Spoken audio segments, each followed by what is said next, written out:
Avropa Birliyinin Daxili İşlər Nazirləri sentyabrın 22-sində miqrant böhranını müzakirə edirlər. Söhbət hazırda 120 min qaskının birlik ölkələri arasında necə bölüşdürülməsindən gedir. Çexiya və Slovakiyada daxil olmaqla bir sıra üzv ölkələr qaskının qəbulunda məcburi kvotaya qarşıdırlar.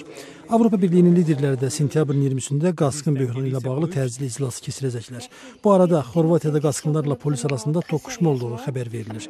Macarıstan bu günlərdə Serbiya ilə sərhəddi bağladığından qaskınlar Xorvatiyaya üst tutublar. Əksəriyyəti Suriya və İraqdan olan qaskınların çoxu İtaliya, Yunanistan, Serbiya və Macarıstan vasitəsilə qərbi Avropa ölkələrinə keçməyə can atırlar.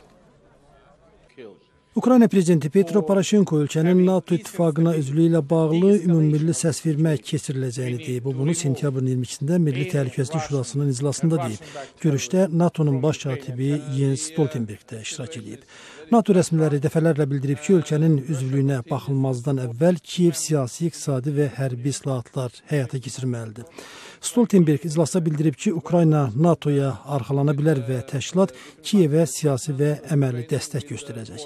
Ötən ilin aprelindən bu yana Ukraynanın şərqində hökumət qoşunları ilə Rusiyapərəst separatistlər arasında gedən döyüşlərdə 7900-dən çox adam ölüb. Kiyevlə Qərb Rusiyanı separatistləri dəstəkləməkdə günahlandırır, Moskva ittihamı rədd edir. Ölkədə iqtisadi vəziyyət çətindir, amma kritik deyil. Bunu sentyabrın 22-sində Rusiya prezidenti Vladimir Putin hökumət rəsmilərinin iştirakı ilə 2016-cı ilin dövlət büdcəsinin müzakirəsində deyib. O qeyd edib ki, 2016-cı ildə büdcə kəsiri daxili məhsulun 3%-dən çox olmamalıdır. Qeyd edək ki, dünya bazarında neftin qiymətinin düşməsi və Ukrayna münaqişəsinə görə Qərbin Rusiyaya qarşı tətbiq etdiyi sanksiyalar Rusiya iqtisadiyyatına ciddi ziyan vurur. Bu, həmçinin rublun məzənnəsinin dollar və avroya nisbətdə kəskin düşməsinə səbəb olub. Beynəlxalq Valyuta Fondunun proqnozuna görə 2015-ci ildə Rusiyada 3,4% iqtisadi geriləmə olacaq.